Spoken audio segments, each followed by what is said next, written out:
Hi quilters, it's Heidi Stagno, and you can follow me at YouTube, Quilting with Heidi, and on Facebook, Quilting with Heidi.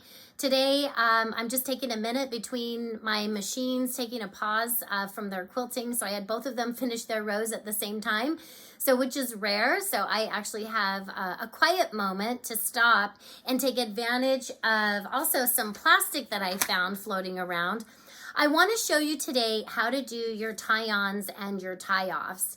And I like to do this using the plastic because that way you can see through basically what would normally be the quilt, and you can see what's going on with your thread and how it's getting sucked down in there.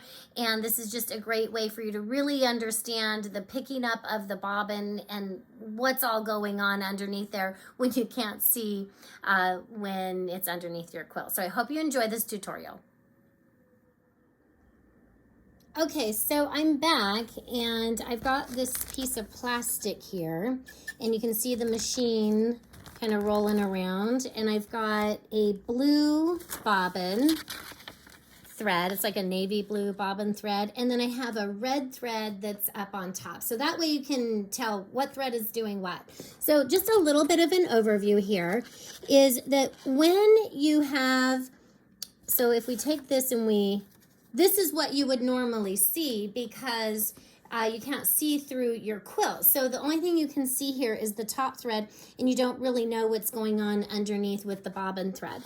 So here, by removing that and putting this down here, now you can see what's going on with your bobbin thread and your top thread all there at the same time. So I want to take note of something.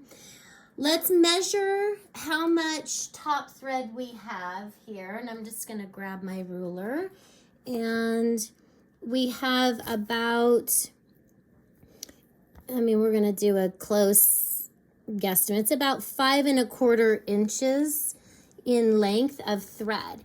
So the reason why I'm pointing that out is because when you do needle down, needle up, the whole point of putting your needle down and bringing your needle back up is to bring this bobbin thread that's underneath, I need to bring it up top. So you can see that underneath the plastic, I can't get it and I can't grab it. So the top thread, what it does is it actually goes down and it like fish hooks.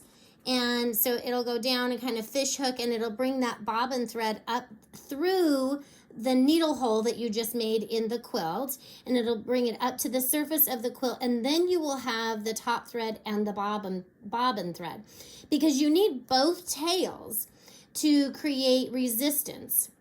The reason why you need resistance is because look what happens.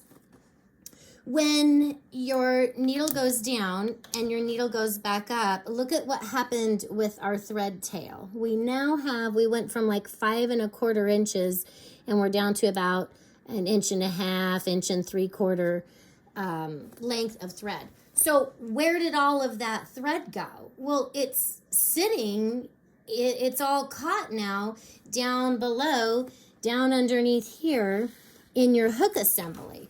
Oopsie, sorry. So it's all caught down here in the hook assembly, and that's what is the beginning of the bird's nest, because your machine does not know and it does not care. It doesn't know if it's supposed to pull the thread from the slack, or what I call the tail, or if it's supposed to pull the thread from the spool. All it knows is that the needle goes down, and whatever is the path of least resistance, meaning if there's nothing resisting on this thread, it's going to go down in there along with the top thread. So we know that when the pickup lever drops thread down into the bobbin case, it drops about 2 to 2.5 inches worth of thread. So now I've got about 2.5 inches of bobbin thread, as well as 2.5 inches of thread from the spool. So that's the beginning of my disaster. So we don't want that. So what I'm going to do is just pull up and rethread the needle. Let's see if I can do this. I don't have the lights on the machine because it creates a little bit of a glare, and I'm trying to reach over the iPad here. This is why I need Marissa to help me with this stuff. Okay. All right, so now I'm back to square one. I've got a nice long thread tail, and I've got my tail underneath here. So what I'm going to do is I'm going to grab a hold of the top thread, and I'm going to do needle down, needle up, and you can see that bobbin thread start to move because you can see that it fish hooked. Let's see if I can pull this up to a place that you can get an idea. See that? And now, by moving the thread back, there it is. Let me move the paper under there. Okay, so my top thread fish hooked and it grabbed the bobbin thread. So now I can grab hold of the bobbin thread and I can pull it up, and I can pull on the top thread and hang on to both of those tails there. Okay, I'm going to remove the paper now. So, let's move that over there. So now that I have on the surface both threads, I'm going to hang on to both of them. Because even though I've already brought the bobbin thread up, I still don't want to let go of that, because remember what happens? It's going to suck back in. Remember how we lost our 2.5 inches worth of thread? Let's see, I'm going to move this. Okay, I've got those. Now what I want to do is I want to secure the line of stitching. So what I do is I like to take about 6 stitches over, 6 stitches back, and then I'm going to begin my quilting. So just to reiterate what I'm doing here, I'm going to do 6 stitches, like 1, 2, 3, 4, 5, 6. Obviously that's big stitches, and I'm going to do them teeny tiny. And then I'm going to do 6 stitches back, and then on top of that same line, I'm going to go ahead and do my regular quilting. So I will technically have 1, 2, 3 layers of overlapping. And instead of doing a big pile of stitches all in one place, I like to take my starting stitches in what I call the tie-on knot. And I like to spread it out, spread it out, spread it out, rather than make it lumpy and clumpy. And I will do this in a seam allowance or nestled up right next to a piece of applique, anywhere where it's going to be inconspicuous. So when they say hide your stops and starts, it's not a matter of like making them disappear. It's a matter of just kind of fooling the audience and picking the least obvious location. So I'm going to slide. Oh, I gotta bring the needle up. Oh, I stitched through the paper there. Alrighty, okay. Move that aside. So I'm gonna do a few stitches over, a few stitches back. Then I'm gonna begin my quilting. And there we have it. So you can see right there is the knot. And instead of having a big clumpy one, I like to, again, spread it out and spread it out. Okay, now that I'm done sewing, if I just cut the top thread, then the bobbin thread underneath there is still going to be attached. So then when I go to start again, it causes 2 problems. Number 1, I don't have a free tail to pull up to start my next little bit of stitching. And number 2, I'm going to have a big long tail across the back of the quilt, and I'm going to have to clip all of those tails. So what you do is you have to create a big line of slack. So if I just sit there and I stitch and stitch and stitch in that same last location, that's all I'm going to accomplish is stitch and stitch and stitch. So you see underneath here where I've got the bobbin thread, I have to create this tail. We add a tail in the beginning, but I have to make one at the end. So I bring the machine about a good 12 inches away from the last place stitched. I'm going to put the needle right back down, needle down, needle up. And you can see that as I pull the machine back, you see that it's pulling that tail up. Now here's the other thing. I'm going to move the machine this way. Wherever I have the distance between the last stitch made and where the needle is, that's going to be the length of the new tail. So I'm going to cut that.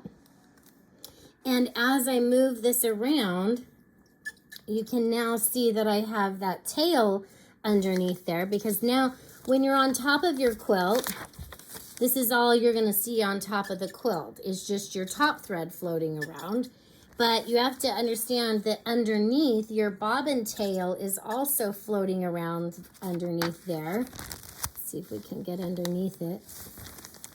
There's the bobbin thread floating around underneath there. Okay, so just one more time to reiterate how you do a start and a stop. I'm going to hang on to, I'm actually going to come over here to, oops, sorry about that. I'm doing both camera and quilting today. Okay, so I'm going to come over here to a clean spot. Let's see if we can get a clean spot here in the plastic. All right. So I'm going to do, so I have a hold of the top thread. The bobbin thread, again, I can't grab it because it's underneath the plastic here, which would be underneath the quilt. So how I bring that up is I use my top thread to fish hook it up. So hanging on to the top thread, real firm, needle down, needle up. The top thread does not get sucked back down in. I'm going to push the machine back, and I'm going to hold on to the top thread right there. If there was ever a more perfect example of that fish hooking, this is it right here. So I'm going to go nice and big, and that gives me an opportunity to grab that tail, pull on it a little bit, and then let's see if I can show you this. If you just bring, I want to get that loop to the front side. Okay. If you just bring the needle back over, do you see what's going on down underneath here? You see that loop of thread? Okay, if I don't pull that slack all the way up, that again will give me not as big of a bird's nest, but it will still give me the beginning of a bird's nest. So I want to pull and give it another little tug. And when you do this, you will also be able to hear the thread pulling off of the bobbin. That way you'll know that you've pulled up all of the slack underneath. And I'm going to do a few stitches back, a few stitches forward, and then overlap that again. Do my quilting. Okay, now I'm done. I'm going to back up and backtrack. Well, it doesn't really like stitching through this plastic, but you would do a double back, just like we do at the beginning when I end my stitching. So I've tied a knot at the beginning and I've tied a knot at the end. Now, since I don't want to just cut the top thread, I need to go ahead and pull up the bobbin. So I can't get to the bobbin yet. First step is to create a line of slack. So this is all you're going to see on the top of your quilt. You're making a tail, because if you're making a tail on the top, you are also making a tail with this bobbin thread underneath here as well. So I'm going to make a tail so that when my needle goes back, so now you can see that tail kind of floating around underneath there. All right, I'm going to go back to the place I last made my last stitch, needle down, needle up, bring that up, and it's looped over. So now what I'm going to do is this is where it can be a little confusing. So I've got one line of thread that's attached to the quilt and is coming off of the spool. And then I have, oh, I dropped it. So now I'm going to have to, okay. I've got two things of bobbin thread. One is attached to the bobbin and is feeding out of the bobbin itself.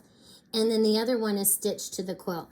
Well, I don't really worry about which one is which, because I'm going to take all three of those, which would be the one quilt thread and the two looped over bobbin threads. And I'm going to go ahead and cut those just like that. So then really the only thing you should have to show for that is a little length of bobbin thread, because you have cut your top thread right there at the quilt. and then the rest of the top thread is going to be attached to, still threaded through your needle right there. So I hope that clarifies all of the stops and starts. I hope you enjoyed this little tutorial. Take care.